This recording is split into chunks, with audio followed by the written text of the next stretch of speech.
नमस्कार श्रोतेहो. चौथ्या सर्गाला आपण सुरुवात केली आहे. वाल्मिकी ऋषींचं रामायण लिहून झालंय. आता त्यांना प्रश्न पडलाय की लिहून तर झालं, पुढे काय करायचं त्याचं. कुठलीही कलाकृती तयार झाल्यावर ती जर रसिकांपर्यंत पोचली नाही तर उपयोगच नाही. त्यावेळी मग कुशीलवौतु धर्मज्ञ राजपुत्रौ यशस्विनो भ्रातरू स्वरसंपन्नो ददर्श आश्रमवासिनो. ते असा विचार करतायत तोपर्यंत ददर्श त्यांच्या दृष्टीच पडले. ददर्श आता आपल्याला परिचयाचं झाले. दृश्य धातूचं परोक्ष भूतकाळाचं तृतीय पुरुषाचं एकवचन. बाकी जी सगळी विशेषणे बाकीचे सगळे शब्द आहेत ते विशेषण आहेत आणि कुशीलवौ हे नाम आहे त्यातलं. कुशीलवौ हा समास आहे कुश आणि लव यांचा. आपल्याला माहिती आहे की सुरुवातीला जे आलेले रामायण त्याच्यात उत्तरकांड नाही, त्यामुळे त्याच्यात सीतेचा त्याग, ती वाल्मिकी ऋषींकडे गेली, त्यांना तिथे मुलं झाली, हा कुठलाही भाग नाही. त्यामुळे काही लोक इथे कुशीलव ह्याचा चक्क भाट म्हणजे पूर्वी जे एका गावाहून दुसऱ्या गावाला गाणी म्हणत जायचे, राजांची स्तुती करत जायचे, असा भाट असा अर्थ करतात.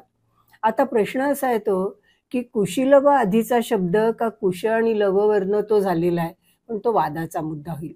इथे आपल्याला आत्ताच्याच कथानकात माहिती आहे की हे कुश आणि लव म्हणजे पुढे येणाऱ्या गोष्टीमुळे माहिती आहे की कुश आणि लव ही मुलं आहेत रामाची आणि ती वाल्मिकी ऋषींच्या आश्रमात वाढत आहेत. तर त्यामुळे असा ते विचार करतात तोवर त्यांच्या दृष्टीस पडले कुश आणि लव. ते कसे होते? बाकी सगळी जी द्वितीयची द्विवचनं आहेत ती विशेषण आहेत. कुशीलवौ तसं धर्मज्ञ, त्यांना धर्माचं चांगलं ज्ञान होतं. एक मला परवा विचार करताना लक्षात आलं की महाभारतातला धर्म ह्याच्यावर खूप लिहिलं गेलंय, पण रामायणात त्याच्यापेक्षाही आपल्याला प्रत्येक गोष्ट धर्माप्रमाणे असे उल्लेख येतात. धर्मज्ञ असा उल्लेख येतो, यथाविधी यथाशास्त्र असे उल्लेख येतात. त्याच्यावर तितकं काम झालंय का नाही बघायला पाहिजे, नसलं तर करायला पाहिजे कोणीतरी. तर असे ते कुशीलव कुश आणि लव हे धर्मज्ञ होते, धर्माची जाण होती त्यांना. राजपुत्र होते ते, कारण रामाचीच मुलं आहेत ती. यशस्विनो, यशस्विनी याचे दोन्ही अर्थ आपल्याला रामायणात आलेले दिसतात, प्रसिद्ध आणि यशस्वी. भ्रातरू, दोघं भाऊ आहेत, जुळे भाऊ आहेत. स्वरसंपन्न, उत्तम गाणारे, स्वर आहे त्यांना, सुरांची जाण आहे, स्वरसंपन्न आहेत. आणि आश्रमवासिनो आहेत, अर्थातच वाल्मिकी ऋषींच्या आश्रमात राहणारीच आहेत ती दोघंही मुलं. ती दृष्टीस पडली आणि मग पुढे काय झालं? सतु मेधाविनौ दृष्ट्वा वेदेषु परिनिष्ठितौ वेदोपबृहणार्थाय तावग्राह्यत प्रभू. प्रभू हे इथे वाल्मिकी ऋषींसाठी आलेलं विशेषण आणि नाम आहे. विशेषण हे खूप वेळा नामासारखं वापरलं जातं. प्रभू म्हणजे त्या समर्थ वाल्मिकी ऋषींनी मग काय केलं? अग्राह्यत. अग्राह्यत, गृह धातू जो आहे तो म्हणजे स्वतः ग्रहण करणे. ग्राह्यत, ग्राह्य हे त्याचं झालं प्रयोजक, म्हणजे ग्रहण करायला लावणे.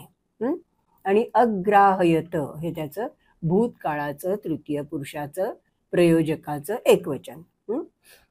प्रभू वाल्मिकी ऋषींनी सतु प्रभू दृष्ट्वा, त्यांनी पाहिलं. कुणाला पाहिलं? तौ मेधाविनो, त्या दोन मेधावी, मेधा म्हणजे बुद्धी, तैल बुद्धी. मेधा हा शब्द मेदस म्हणजे चक्क तैल किंवा आपण ज्याला स्नेह म्हणतो, फॅट, त्याच्यावरनं आलेला शब्द आहे. त्यामुळे त्याच्यावरनंच कदाचित मराठीत तैलबुद्धी आलेला असेल. तर ते बुद्धी हे ग्रहण करणारी आहे. मेधा ही काही वेळेला रिटेन्शन म्हणजे ठेवणारी, स्मरणात ठेवणारी अशी ती बुद्धीची फॅकल्टी आहे असं म्हणता येईल. तर त्या दोघांना पाहून, आणि ते कसे होते? वेदेषु परिनिष्ठित, परिनी अधिक स्था, त्याचं हे परिनिष्ठित हे भूतकाळाचं धातुसाधित विशेषण भूतकाळी. भूतकालवाचक धातुसाधित विशेषण, त्याचं पुन्हा इथे द्वितीयचं द्विवचन. ते दोघंही वेदांमध्ये पारंगत होते एकदम. त्यामुळे प्रभू वाल्मिकी ऋषींनी त्या दोघांना ते रामायण अग्राहयत, ते घ्यायला लावलं म्हणजे पाठ करून स्वतः स्थिर करायला लावलं, तोंडपाठ करायला लावलं थोडक्यात. म्हणजे का? वेदोपबृंहणार्थाय हा शब्द खूप महत्वाचा आहे. आपल्याला माहिती आहे की रामायण आणि महाभारतात ज्या गोष्टी आलेल्या आहेत त्याचा आपल्याला रामायणातला कमी मिळतो, पण जनक ऋषींचा वेदात नक्की संदर्भ, जनक राजाचा नक्की संदर्भ येतो, इक्ष्वाकू कुलाचा येतो.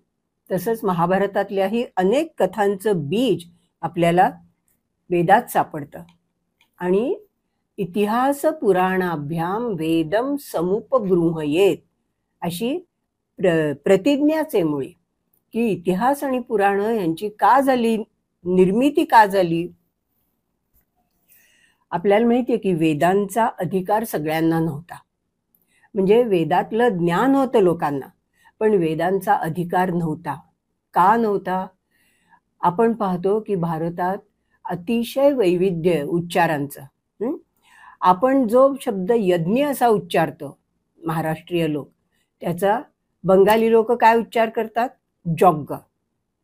आता तुम्ही जर एखादं सुक्त म्हणत असलात आणि तिथे यचा ज केलात तर मूळ काय आहे याची पंचायत होते. साधं उदाहरण देते. जपानीमध्ये र नाहीये, त्याचा ते ल नाहीये आणि र आहे. ते जेव्हा उच्चार करतात तेव्हा साधी गोष्ट सांगते, रंगावली हा शब्द घ्या. त्यांना कळत नाही की आपण म्हणतोय तो र बरोबर आहे का तिथे लच्या ऐवजी आपण र म्हणतोय. मग ते काही वेळेला लंगावली करतात. मग ते म्हणतात अरे मग शेवटचा ल आपण म्हणतोय का र आहे, मग ते लंगावरी करतात, मग रंगावरी करतात. हे जे घोटाळे होतात ते होऊ नयेत. काही वेळेला सध्या काही लोक श्रूयंतामच्या ऐवजी श्रूयंताम म्हणतात. आता श्रू याचा अर्थ वेगळा, श्रू याचा अर्थ वेगळा. असे घोटाळे व्हायला नकोत वेदांच्या उच्चारणाच्या बाबतीत. म्हणून त्यासाठी निर्बंध घातलेले होते की ठराविक लोकांनीच वेदांचं पठण करावं, म्हणजे आहेत तसेच्या तसे ते पुढच्या पिढीला संक्रांत होतील, कुठलेही त्याच्यात बदल होणार नाहीत. एवढाच फक्त त्या निर्बंधाचा अर्थ होता. तिथे कुठेही कुठल्या वर्णाचं जातीचं श्रेष्ठत्व नव्हतं. आणि ते जेव्हा गेलेलं दिसतं, कोणीही वेद म्हणायला लागले, तेव्हा आपल्याला अशा चुका होताना दिसतात. शिवाय ह्या चुका होऊ नयेत ह्याच्यासाठी प्रातिशाख्य निर्माण झाली.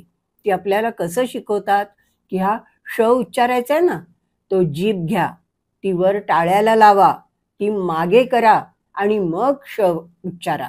इतकी काळजी घेतलेली आहे, कारण उच्चाराला वेदामध्ये खूप महत्व आहे.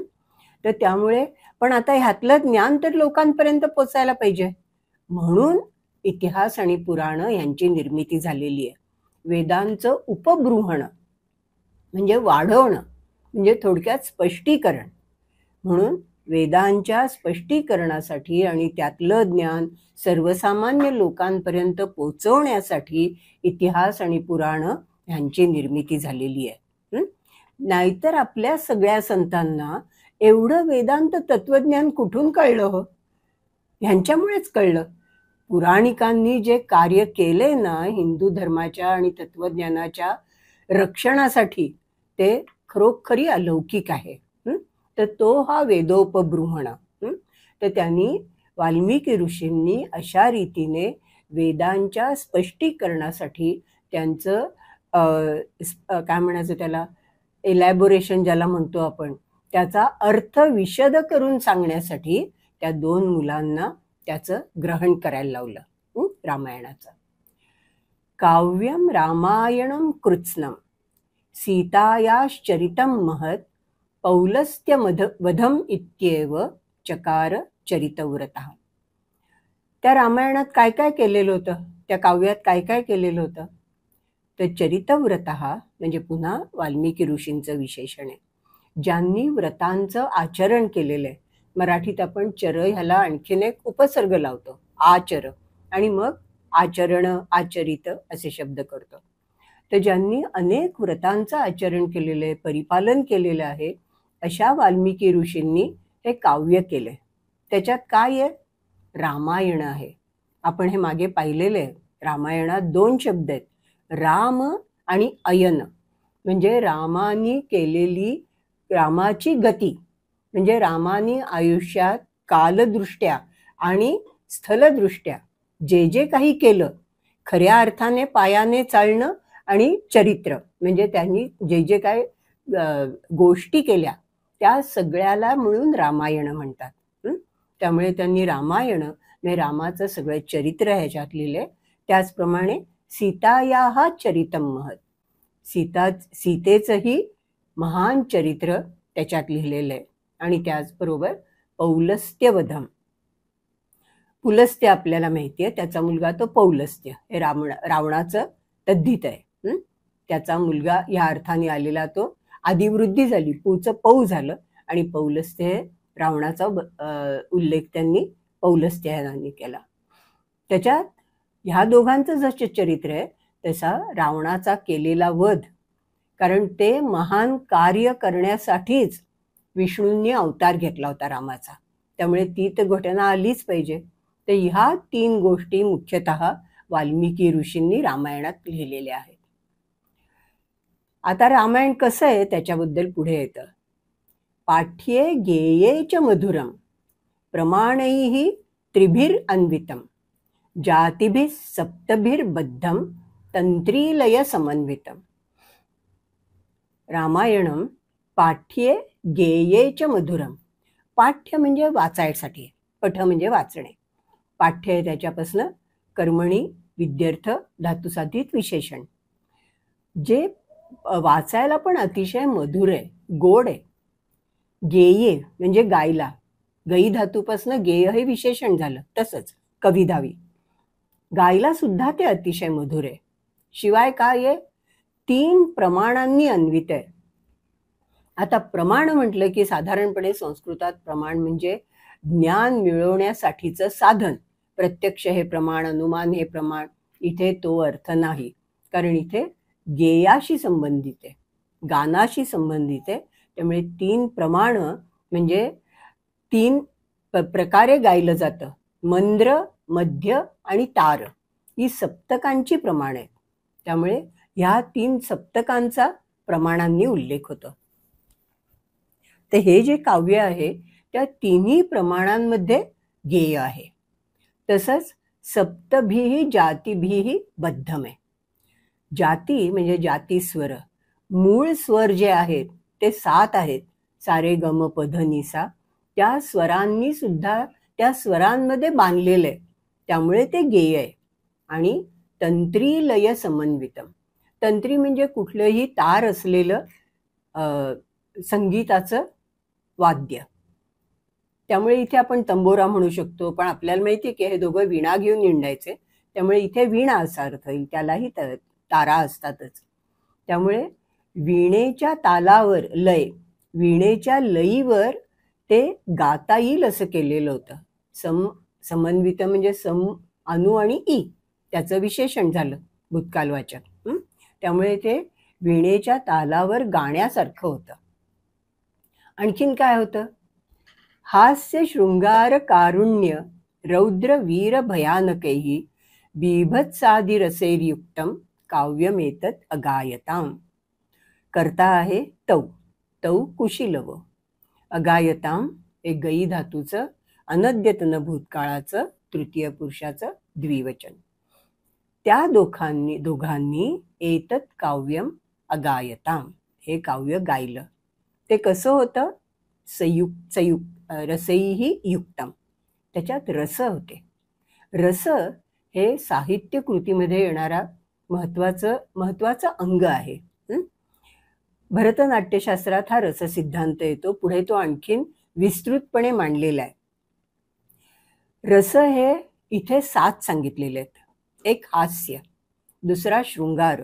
शृंगारातही 2 प्रकार असतात, दोघं एकत्र असताना आणि दोघं वेगवेगळे असताना, त्याला विप्रलंभ शृंगार म्हणतात. विरहात जो आहे, मेघदूतात जो येतो तो. तिसरा कारुण्य. त्या वाल्मिकींच्या रामायणाची सुरुवातच मुळी करुण रसातनं झाली आहे, त्यामुळे याच्यात कारुण्य हा रस आहे. रौद्र, ज्याच्यात भयानक राग आहे. वीर, रामाने दाखवलं ते शौर्य होतं, तो वीररस आहे. भयानक, राक्षस त्यांचं वर्णन जेव्हा येतं तो जो आहे तो भयानक रस आहे. आणि बिभत्सा, बिभत्सा म्हणजे कुठल्याही गोष्टीची किळस येणं, तो बिभत्स रस. बिभत्स आदी रसेही युक्तम. आता इथे 7 रस झाले, पण काही ठिकाणी 8 रस येतात. 8वा असतो अद्भुत रस, आणि काही ठिकाणी 9 रस येतात. पुढे शांतश्च नवमो रसः असं म्हटलेलं आहे. त्यामुळे काही जणांच्या मते शांत हाही आणखीन एक रस आहे. अतिशय महत्वाचा असा हा रस सिद्धांत आहे, त्याच्यावर बऱ्याच लोकांनी काम केलेलं आहे. तौ तु गांधर्व तत्वज्ञ स्थान मूर्छन कोविदौ भ्रातरौ स्वरसंपन्नौ गंधर्वाविव रूपिणौ. ते दोघं कसे होते? तौ म्हटल्यावर आता तुमच्या लक्षात आलं ते दोघं. गांधर्व तत्वज्ञ, गांधर्व म्हणजे गंधर्वासंबंधीचं, हे तद्धित झालं, विशेषण झालं. गांधर्व, गंधर्वांची विद्या म्हणजे संगीत, त्यामुळे गांधर्व हे संगीत, संगीतातले ते तत्वज्ञ होते, म्हणजे त्यांना संगीतशास्त्राची उत्तम जाण होती. आणि काय होते? स्थान आणि मूर्छन कोविद. स्थान आणि मूर्छन हे गाण्यामधले 2 घटक आहेत असं आपल्याला म्हणता येईल. स्थान म्हणजे आपण ज्याला पिच म्हणतो ना, आवाजाचे चढ उतार, आवाज वाढवणं, ते स्थान आहे. आणि मूर्छना म्हणजे आवाज चढवून परत खाली आणणं, अशी जी आवाजाच्या वेलांट्या म्हणता येतील तशा त्याला मूर्छना म्हणतात. त्या संगीतातल्या तांत्रिक संज्ञा आहेत. त्या दोन्हीमध्ये ते प्रवीण होते, कोविद होते. भाऊच होते दोघं, भ्रातरू. स्वरसंपन्न हे परत आले, आपण मगाशी पाहिलेलं आहे स्वरसंपन्न, तेच विशेषण परत त्यांनी घातले की त्यांना स्वरांची उत्तम जाण होती, गोड आवाज होता त्यांचा. आणि फक्त त्यांना गांधर्व विद्या होती असं नाही, गंधर्वौ इव रूपिण, गंधर्वांसारखेच ते रूपवान होते. ह्याचा अर्थ गंधर्व हे दिसायला सुंदर असणार, ते आपल्याला ह्याच्यावरनं कळतं. पुढे रूप लक्षण संपन्न मधुर स्वर भाषिण बिंबाद इव उद्धृतौ बिंबौ रामदेहात तथा परौ. दोघही रूप लक्षण संपन्न आहेत. सगळी बघा द्विवचन आहेत. रूप म्हणजे इथे कुठलाही शब्द, नाम असो विशेषण असो, तो जेव्हा संस्कृतमध्ये येतो त्यावेळी तो दोन्ही अर्थाने येतो. त्याला रूप नाही म्हणतो तेव्हा आपण म्हणतो की त्याला म्हणजे तो चांगला दिसत नाही, आणि त्याला रूप आहे म्हणतो तेव्हा त्याला चांगला दिसतो असाही अर्थ आहे. म्हणजे इथे रूप हा सुरूप या अर्थाने आहे. आणि ज्या चांगल्या दिसण्याबद्दलची जेवढी जेवढी काही लक्षणं असतात, की काय आजानुबाहू असेल, डोळे कमळासारखे असतील, आणखी नाक सरळ असेल, असे सगळे, आता ही सगळी विशेषणं वेगवेगळ्या समाजात वेगवेगळी असतील. ह्या लक्षणांनी ती दोघांजवळही ही सगळी लक्षणं होती, उत्तम दिसणारे होते. मधुर स्वर भाषिण, अतिशय गोड शब्दात बोलणारे होते. आणि कसे होते? रामदेहात तथा अपरो बिंबाद इव, बिंब म्हणजे मूळ वस्तू, आपण म्हणतो ना सूर्यबिंब, आणि प्रतिबिंब म्हणजे त्याची प्रतिकृती. तर ही एका बिंबातनं काढलेली दुसरी 2 बिंबच होती जणू काही. आणि म्हणजेच रामदेहातनं, रामाच्या देहातनं आलेले दुसरे 2 रामदेहच होते. त्यामुळे असं म्हणायचे की रामासारखेच ते सुंदर होते. रामाची मुलं आहेत ही, हे लगेच कळत होतं. म्हणजे पितृगामी होते, म्हणजे वडिलांसारखे दिसणारे होते ना. पुढे ह्याचा गदी माडगुळकरांनी फार उत्तम उपयोग करून घेतलेला आहे. कुमार दोघे एक वयाचे, त्या सगळ्या वर्णनात ते येतं. सजीव पुतळे रघुरायांचे म्हणतात ते, की त्याचेच पुतळे केले असे आहेत, फक्त सजीव आहेत. ते बिंबातीव बिंब उधरवतो म्हणजे तो अर्थ. तौ राजपुत्रौ कार्त्स्येन धर्म्यम आख्यानमुत्तमं वाचो विधेयं तत्सर्वं कृत्वा काव्यम अनिंदितौ. आता ह्याच्यात तुमच्या लक्षात येईल पूर्ण क्रियापद नाहीये. कृत्वा हा क्रियापदाचा एक रूप आलेलं आहे, अव्यय आहे. करून असं आपण म्हणतो ना, पण त्याचा आत्ताच्या पुरता आपण त्यांनी केलं असा अर्थ घेऊ. काय केलं त्यांनी? त्या राजपुत्रांनी, त्या 2 राजपुत्रांनी काव्यम वाचो विधेयम कृत्वा, ते जे काव्य होतं ते वाचो विधेयम, म्हणजे हातात घेऊन वाचत नव्हते ते त्यांच्या जिभेवर होतं. त्यांनी ते जिभेवर आत्मसात केलं, म्हणजे पाठ केलं. तत्सर्वम त्यांनी पाठ केलं. आणि ते कसं होतं? धर्म्यम आख्यानम, धर्माविषयीची कथा होती, धर्माविषयीची त्याच्यात गोष्टी होत्या, त्याच्यात उतारे होते. आणि उत्तमम, उत्तम असं ते धर्मासंबंधीचं काव्य. आणि कार्त्स्येन म्हणजे पूर्णपणे, म्हणजे ते रामायण म्हणजे पूर्णपणे धर्माविषयीचं आख्यान होतं. भावानी कसं असावं, मोठ्या भावानी कसं असावं, धाकट्या भावानी कसं असावं, कसं असू नये, ह्या संबंधीचंच विवेचन आपल्याला रामायणात मुख्यतः दिसतं.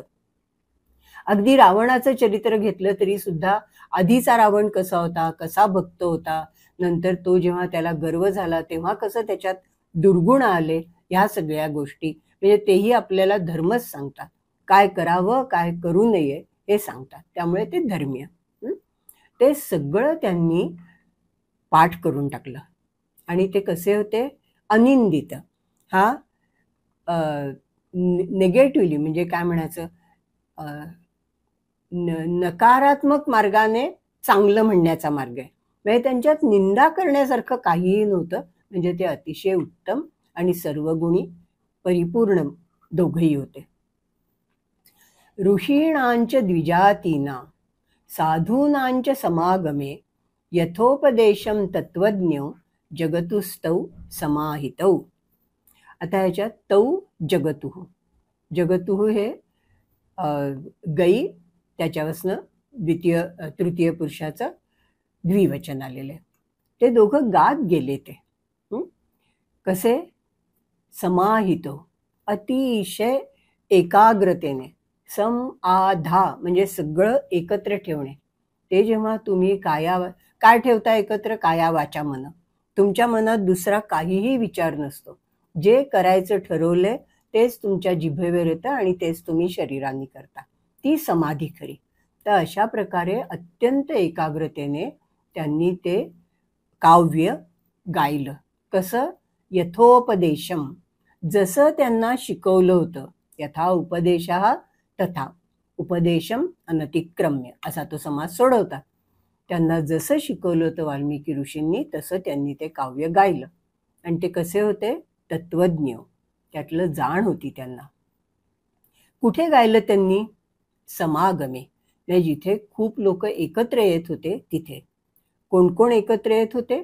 ऋषीणांच द्विजातीनां साधूनांच, जिथे अनेक ऋषी, अनेक त्रैवर्णिक आणि साधू लोक जिथे एकत्र होते, अशा सगळ्या सभा समित्यांमध्ये ते गात गात चालले होते.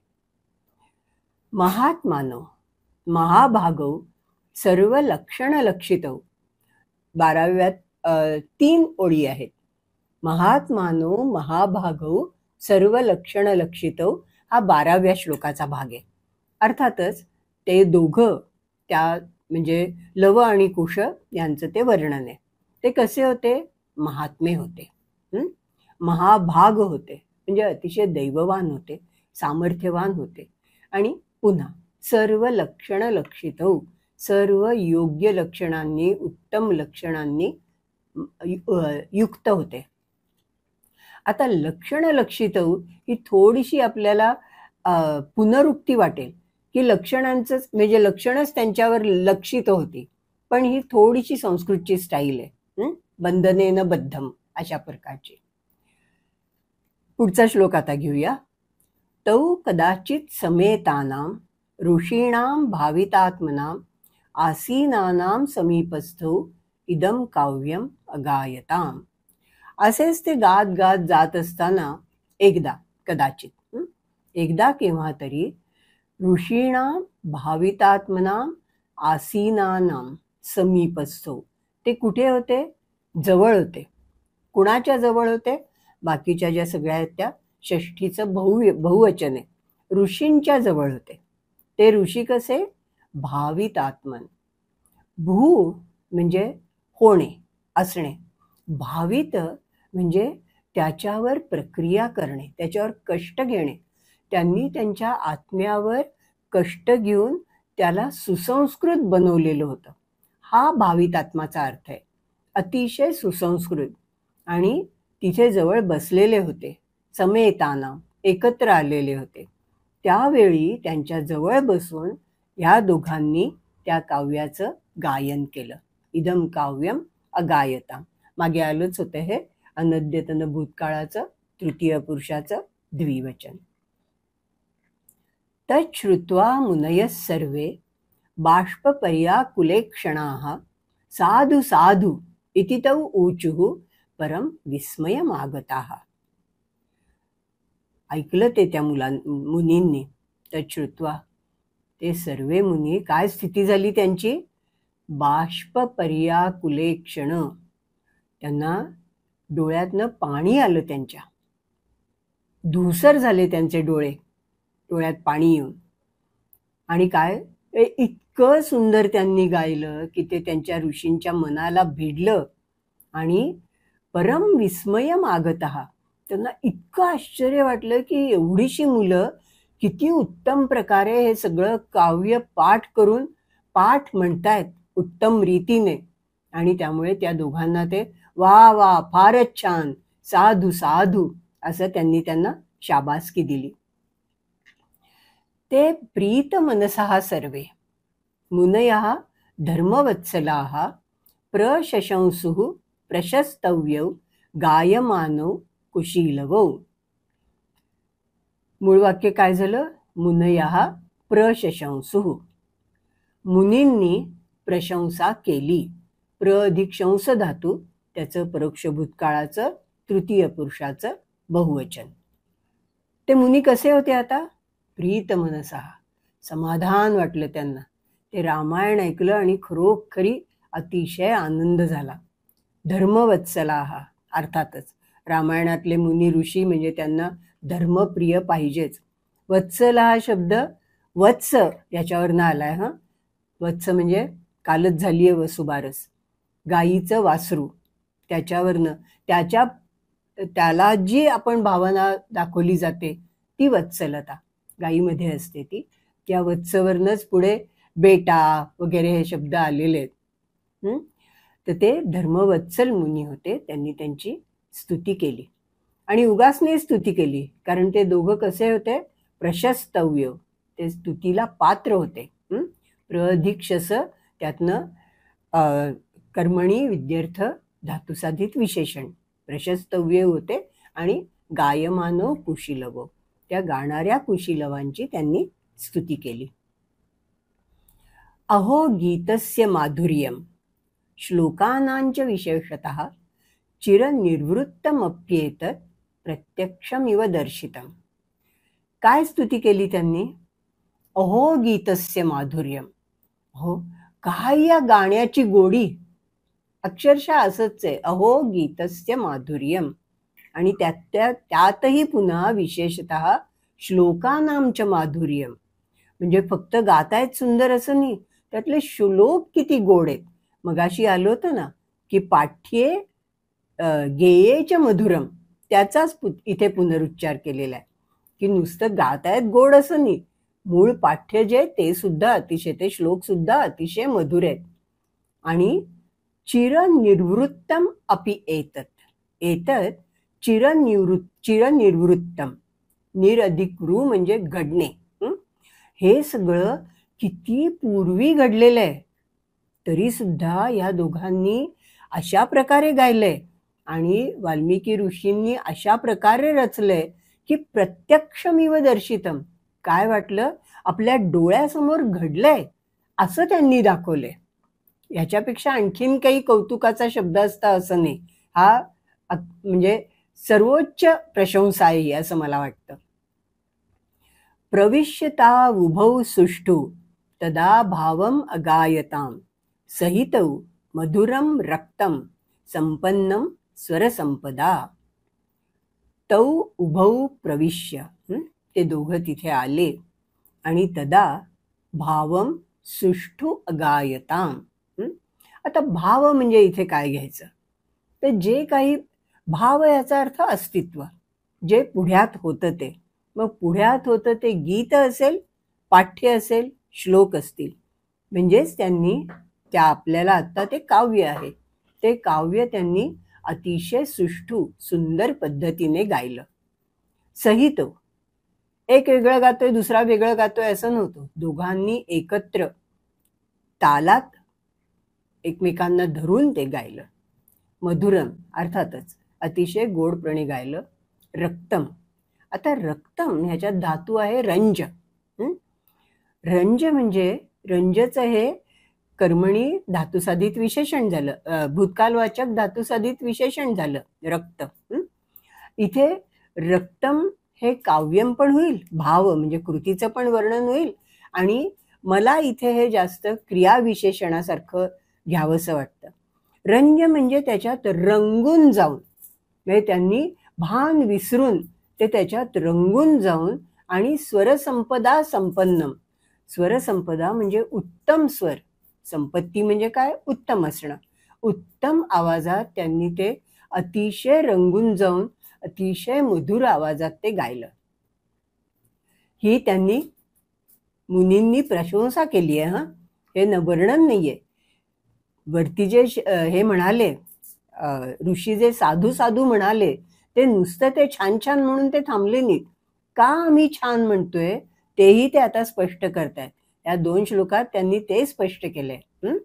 पुढे ते म्हणतात, एवं प्रशस्य मानवतौ तपश्लाघ्यैः महर्षिभिः संरक्ततरम अत्यर्थम मधुरम तौ अगायताम. एवं प्रशस्य मानो, प्र अधिक शंसा धातू आपण पाहिला. प्रशस्य हा त्याचा कर्मणी रूप झालं. प्रशस्य मान हे कर्मणी कर्मणी वर्तमान कालवाचक धातुसाधित विशेषण झालं. म्हणजे अशा प्रकारेच त्यांची स्तुती होत असताना, संगीताला कशी आपण ते एकीकडे गात असतात आणि आपण वाहवा म्हणतो, तशा प्रकारे इथे त्यांचं ते सगळं सादरीकरण चाललेलं दिसतंय. त्यामुळे अशा प्रकारे त्यांची स्तुती होत असताना त्या दोघांनी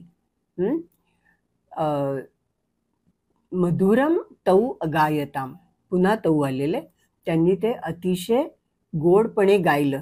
आणि स्तुती कोण करत होतं, तपश्लाघ्यैः महर्षिभिः, साधेसुधे लोक नव्हते, अत्यंत स्तुत्य तप केलेल्या महान ऋषींनी त्यांची अशी स्तुती ते करत असताना त्यांनी आता मगाशी आपण पाहिलं रक्तम, इथे ते म्हणतात संरक्ततरम, म्हणजे आणखीन त्याच्यात गुंग होऊन अत्यर्थम, अतिशय अर्थवाहीपणे आणि गोड स्वरात त्यांनी ते सगळं रामायण गायलं.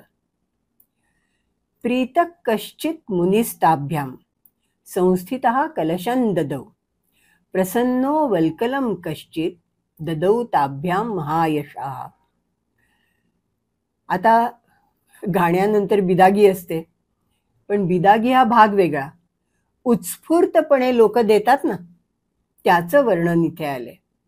कश्चित प्रीतः मुनिः, कोणी एक मुनी अतिशय आनंदित झाला ते ऐकून. त्यांनी काय केलं, ताभ्याम कलशम ददो, तो संस्थित होता, तो त्याच्याजवळ त्यांच्याजवळच उभा राहिला किंवा उभा होता. त्यांनी त्यांना एक मोठा घडा दिला. मुनींना काय लागणार ना, लवकुश आता आश्रमात राहत आहेत, त्यांना तो घडा अतिशय उपयोगाचाच आहे, तर त्यांनी त्याला कळशी दिली. प्रसन्नः कश्चित वल्कलम ददो. आणखी कोणीतरी त्यांच्यावर अगदी प्रसन्न झालं आणि त्यांनी काय केलं, त्यांना वल्कलं दिली. ताभ्याम माहितीये, ताभ्याम म्हणजे त्या दोघांना दिली. आश्चर्यमिदमाख्यानं मुनिना संप्रकीर्तितं परम कवीनामाधारं समाप्तं च यथाक्रमम्. मुनिना संप्रकीर्तितं इदम आश्चर्यम आख्यानम. मुनींनी सांगितलेलं. मुनी कोण? वाल्मिकी मुनी. वाल्मिकी मुनींनी सांगितलेलं हे आख्यान म्हणजे ही कथा कशी आहे? अत्यंत आश्चर्यकारक आहे. आणि एवढंच नाही आहे तर काय आहे? कवीनाम परम आधारम. सगळ्या कवींसाठी श्रेष्ठ असा आधार आहे. आधार म्हणजे काय? उपजीव्य आहे. कवी निर्मिती करतात काव्याची, साहित्याची, नाटकाची. कशाच्या आधारावर करतात? कथानक लागतं त्यांना. ते कथानक रामायणाने आजपर्यंत पुरवलेले. किती जणांनी रामायणावर कृती केलेल्या आहेत. बालरामायण आहे राजशेखरांचं, कालिदासाचं तर प्रसिद्धच आहे, भवभूतीचं उत्तर रामचरित आहे, कितीतरी लोकांनी. त्यामुळे रामायण कथा हे पुढच्या सगळ्या कवींचं उपजीव्य आहे. त्या अर्थाने इथे कवींचा तो आधार, याच्या अर्थाने परमाधार असं त्याचं वर्णन केलेलं आहे. पण यथाक्रमम तत् समाप्तम. होता होता होता ते समाप्त झालं, त्याचं गायन पूर्ण झालं. प्रशस्य मानव सर्वत्र कदाचित तत्र गायकौ रथ्यासु राजमार्गेषु ददर्श भरताग्रजा. आता ऋषींपुढे त्याचं गायन झालं आश्रमांमध्ये. मग तिथनं ते दोघं बाहेर पडले असणार. आता सर्वत्र प्रशस्य मानव तौ गायको. सगळीकडे त्या गायकांची प्रशंसा होत होती. असं होता होता कदाचित एकदा भरताग्रज म्हणजे भरताच्या मोठ्या भावानी त्यांना ददर्श, त्यांना पाहिलं. कुठे पाहिलं? रथ्यासु, राजमार्गेषु रथ्यासु. म्हणजे अयोध्येतल्या मुख्य रस्त्यावरनं, राजमार्गावरनं जाणाऱ्या वाटेवर भरताग्रजांनी त्यांना पाहिलं. आता इथे भरताग्रज कोण हे आपल्याला सांगितलेलं नाहीये, कारण रामही होऊ शकतात, लक्ष्मणही भरताग्रज होऊ शकतो. पुढे बघूया. स्ववेश्म चानीयततो भ्रातरौ स कुशीलवौ पूजयामास पूजार्हौ रामः शत्रुनिबर्हणः. मागच्या श्लोकात आलेल्या भरताग्रजाचा विशेष्य आहे रामः. भरताचा मोठा भाऊ राम, त्यांनी काय केलं? स रामः, तो कसा? शत्रुनिबर्हणः, शत्रूचा निपात करणारा. त्यांनी त्या कुशीलवांना, त्या दोघांना स्ववेश्मचानीय, आपल्या घरी तो घेऊन आला. म्हणजे तो आपल्या राजवाड्यात घेऊन आला त्या दोन भावांना. आणि काय केलं? ते अर्थातच दोघंही पूजार्ह होते, पूज्य होते. त्याची त्यांनी पूजा केली, म्हणजे आदर सत्कार केला. त्यांची सगळे प्रशंसा करतायत, ते उत्तम गातायत, ह्या दृष्टीने त्यांनी त्याचा सत्कार केला. आसीनः कांचने दिव्ये सच सिंहासने प्रभुः उपोपविष्टैः सचिवैः भ्रातृभिश्च परंतपः. कुठे होते प्रभुराम? प्रभुः आसीना, बसलेले होते. अर्थातच राम आहेत, ते राजा आहेत. दिव्ये कांचने सिंहासने आसीनः. आता कांचने, दिव्य आणि सिंहासने या तिन्ही सप्तमीची एकवचन म्हणजे बसण्याचं अधिकरण आहेत.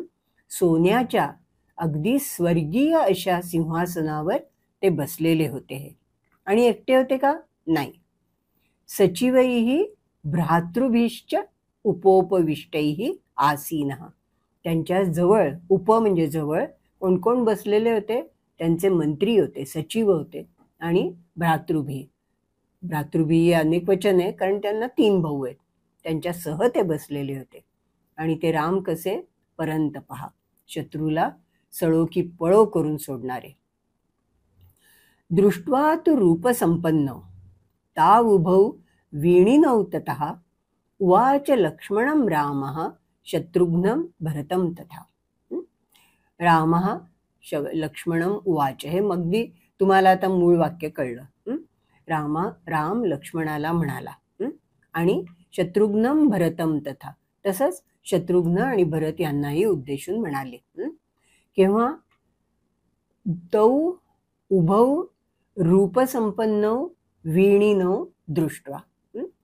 रामांनी त्या अतिशय सुंदर स्वरूपवान आणि ज्यांच्या हातात वीणा आहे, वीणा अस्य अस्ति इति वीणीन, वीणिनो त्याचं द्विवचन, वीणा घेऊन असलेल्या त्या दोघांना पाहून राम लक्ष्मण शत्रुघ्न आणि भरत अशा आपल्या भावांना म्हणाले, श्रूयतामिदमाख्यानम अनयोः देववर्चसोः विचित्रार्थपदम सम्यक गायतोर मधुरस्वरम.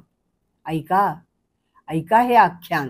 श्रूयताम हे श्रू या धातूचं कर्मणी रूप आहे आणि विद्यार्थ्याचं तृतीय पुरुषाचं एकवचन. इदम आख्यानम हे त्याचा कर्ता आहे. ऐका हे आख्यान. अगदी शब्दशः करायचं झालं तर हे आख्यान आपल्याकडनं ऐकलं जावं असा त्याचा अर्थ होईल. कोणाचं आहे हे? अनयोहो देववर्चसोहो.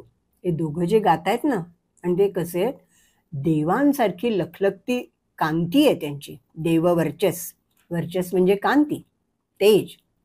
त्यांचं हे आख्यान ऐका. ते कसं आहे? विचित्रार्थपदम. विचित्र ह्याचा मराठीतला अर्थ नाही घ्यायचा. चित्र म्हणजे सुंदर, विचित्र म्हणजे विशेषण चित्रम, अतिशय सुंदर. यातली पद म्हणजे शब्द आणि त्या पदातनं व्यक्त होणारा अर्थ हे दोन्हीही अतिशय सुंदर आहेत. असं ते काव्य तुम्ही ऐका, आख्यानं तुम्ही ऐका. आणि मधुर स्वरात ही दोघं गातायत. सम्यक गायतो हो. मधुर स्वरात तर गातातच आहेत, पण चुकीचं काहीही गात नाही आहेत. उत्तम पाठ केलेलं, उत्तम प्रकारे गातायत, ते तुम्ही ऐका. इमौ मुनी पार्थिव लक्षणान्वितौ कुशीलवौ चैव महातपस्विनौ ममापि तद् भूतिकरं प्रचक्षते महानुभावं चरितं निबोधत. आता मगाच्या वाक्यात श्रूयताम होतं. इथे ते वाल्मिकी ऋषी क्रियापद वापरतात. निबोधत, नि अधिक बुध आणि निबोधत जाणून घ्या. इमौ मुनी पार्थिव लक्षणान्वितो प्रचक्षते हे वरच्या वाक्याचं क्रियापद आहे. प्र अधिक चषमे सांगतायत. हे दोघं जण जे मुनी आहेत, कसे आहेत? पार्थिव लक्षणान्वितो आहेत. त्यांच्याकडे आता इथे पार्थिवचे दोन अर्थ असतात. पार्थिव आपण म्हणतो गणपतीची पार्थिव मूर्ती आणली, तिथे पृथ्वीपासनं म्हणजे मृत्तिकेपासनं बनवलेली मूर्ती असते. इथे पृथ्वी संबंधी, पृथ्वीचा स्वामी म्हणून पार्थिव म्हणजे राजा असा अर्थ आहे. ही दोघं कसे आहेत? मुनी दिसत आहेत खरे, मुनिवेशात आहेत, पण पार्थिव लक्षण आहेत त्यांच्यावर. राजाची जी लक्षणं असतात, राजा होण्यासाठी जी आवश्यक लक्षणं असतात, ती सगळी त्यांच्याजवळ आहेत. असे हे दोन भाट आहेत आणि महान तपस्वी आहेत ते. आणि माझंही भूतिकरम म्हणजे भूती. आपण मगाशी पाहिलं की आता भू हा धातू म्हणजे होणे, त्याचे दोन्ही अर्थ होतात. म्हणजे एक निराकार ज्याला आपण म्हणतो, न्यूट्रल म्हणजे केवळ असणे. तसंच भूती म्हणजे उत्तम असणे, भरभराट असणे, प्रशंसा असणे, अशा अर्थाने भूती येतं. ममापि तद् भूतिकरम प्रचक्षते म्हणजे माझी त्याच्यात स्तुती आहे असं ते दोघं सांगतायत. आणि असं चरित्र, चरित्राचं विशेषण येते. असं चरित्र ते तुम्ही लक्षात घ्या. आणि ते कसं आहे? महानुभावम, महान अनुभाव यस्य. अनुभाव म्हणजे प्रभाव म्हणता येईल, तेज म्हणता येईल, सामर्थ्य म्हणता येईल. असं ते अतिशय प्रभावशाली असं चरित्र आहे, ते तुम्ही जाणून घ्या. ततस्तु तौ रामवच प्रचोदितौ अगायतां मार्गविधान संपदा सचापि रामः परिषद्गतः शनैः बुभूषया सक्तमना बभूवः. त्यावेळी तौ पुन्हा ते दोघं रामवच प्रचोदितो, त्यांना रामानी सांगितल्यामुळे, प्रचोदना म्हणजे प्रेरणा दिल्यामुळे, म्हणजे रामांनी सांगितल्यामुळे त्यांच्या बोलण्याला मान देऊन मार्गविधान संपदा अगायताम, त्यांनी ते चरित्र मार्गविधान, मार्ग ही एक विशिष्ट रीती पण आहे किंवा नुसतं रीतसर असंही म्हणता येईल. योग्य मार्गाने आणि त्याच्या सौंदर्याने त्यांनी ते चरित्र गायलं. आणि तो रामसुद्धा त्या सभेत बसून हळूहळू बुभूषया, म्हणजे आता इथे बुभूषा म्हणजे भूधातूचं काय चांगलं होणं त्याची इच्छा, बुभूषा म्हणजे ते सुद्धा त्या एक प्रकारे बुभूषा म्हणजे इथे स्तुती म्हणता येईल त्यांची. त्या स्तुतीमुळे आसक्त मन झाले, म्हणजे त्यांचंही मगाशी आपण रक्त जे पाहिलं ना त्याच अर्थाने आसक्त, आ अधिक संज धातू आहे, म्हणजे त्यांचं चित्त त्याच्यात गुंतून गेलं. आसक्त मना बभूव, ते पण भान विसरून ते ऐकायला लागले. इथे आपला 4था सर्ग संपला. पुढचा एक श्लोक घेऊया. सर्वापूर्वम इयम येषाम आसीत कृत्स्ना वसुंधरा प्रजापतिम उपादाय नृपाणाम जयशालिनाम. येषाम जयशालिनाम वसुंधरा कृत्स्ना आसीत, म्हणजे ज्या जयशाली म्हणजे सतत विजयी होणाऱ्या नृपाणामचं विशेषण आहे, ज्या राजांची ही सबंध पृथ्वी होती, म्हणजे ज्यांच्या मालकीची होती, जे त्याचे स्वामी होते आणि त्याच्यात प्रजापती पण आले. आता हे अर्धवट वाटतोय श्लोक, आपण पुढच्या वेळी तो जोडून घेऊया आणि त्याचा परत अर्थ बघूया. धन्यवाद.